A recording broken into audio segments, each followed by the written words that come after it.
Hey, it's Saul with another video. Today I want to start a discussion and give some feedback based on a statement made by Blizzard during Blizzcon 2017. So if you were looking for some fun and entertainment, well, I'm not good at either. Anyway, Blizzard has gone to say that they want to eventually allow Mythic Raids to be made available for cross-realm play sooner than it is currently.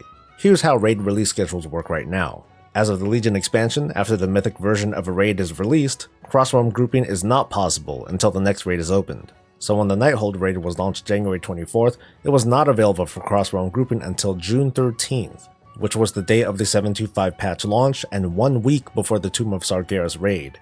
5 months. That's kind of a long time.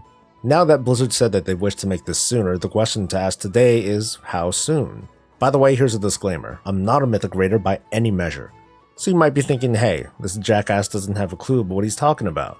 But you could also say that this jackass doesn't have a bias either. The first question to ask is to why not allow Mythic Raids to happen cross-realm on day 1? There are a lot of opinions on it, including that guilds will dissolve, or that Blizzard just wants to hold on to those precious realm transfer fees. I think they help make the case, but those aren't the sole reasons.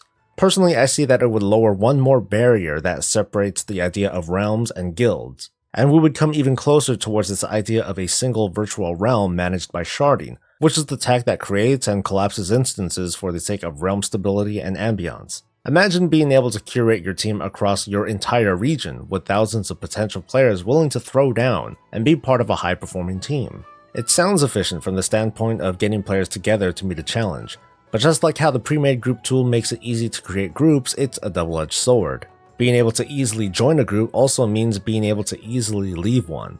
I can see early cross-realm grouping creating a few decent and competitive groups, but many more flimsy ones that threaten the Mythic experience. Meanwhile, what about that one guild who represents that one realm who calls themselves the best around? Are they handicapped now because they want to stay local while their pool of potential recruits is locked to failed pugs for the week?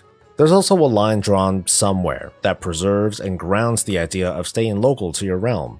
Which is a funny statement to make considering that over the years, WoW has made sacrifices to realm identity with these cross-realm systems. But until now, Blizzard has remained resistant to giving way to allow current Mythic raids to be completed with a cross-realm group, at least until the game is ready to move forward. I'm not great with analogies, but think of current sports teams, even esport teams. Nearly all of them are based out of a location somewhere, to represent an area that's easy to understand and it helps create an identity.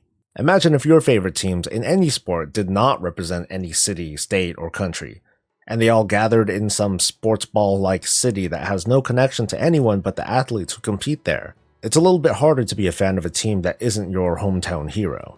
There's a little bit less personal investment there. I see Blizzard just trying to preserve that feeling, if nothing else, even if the reasoning behind it is some amalgam of team pride and logic. So if Cross-Realm Mythic more than likely isn't going to open day 1 of the Mythic raid, and we shouldn't expect to wait until the start of the next raid, what's a good midpoint? Here are a few points to consider. First, it's important to point out that after 7 or so weeks after a raid's launch, the last wing of the LFR version of the raid is released. The significance here is that by this time, all players have access to some version of the entire raid. The mysteries have been solved. World First has come and gone. So this milestone of the Raid Finder version's release can be a minimum starting point to also open up Cross-Realm Mythic. An exception to this would be smaller raids such as the Trial of Valor, where the complete Raid Finder version was released the same week as the Mythic version, given its size. So now we adjust our time frame a little bit to a number of weeks or months after the Raid Finder version is completed. From there though, we get into pretty murky territory because there are a lot of variables to consider. How about when raid testing for the next raid begins? The 7.3 PTR released only a few weeks after the Tomb of Sargeras raid was released, leading to some grumbling among the Mythic community that they want more time for progression before breaking off to test and practice for the next raid. Maybe Cross-Realm can lock after the first 1 or 200 guilds completed the raid on Mythic difficulty.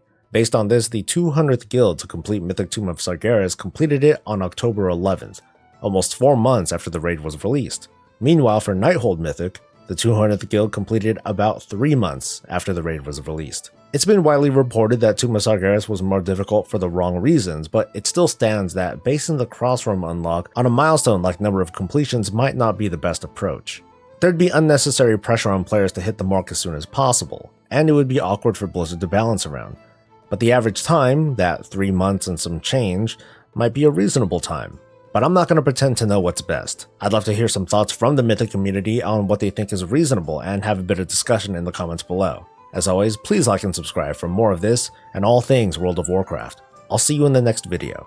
Share your thoughts, stay safe, stay happy, and stay breezy.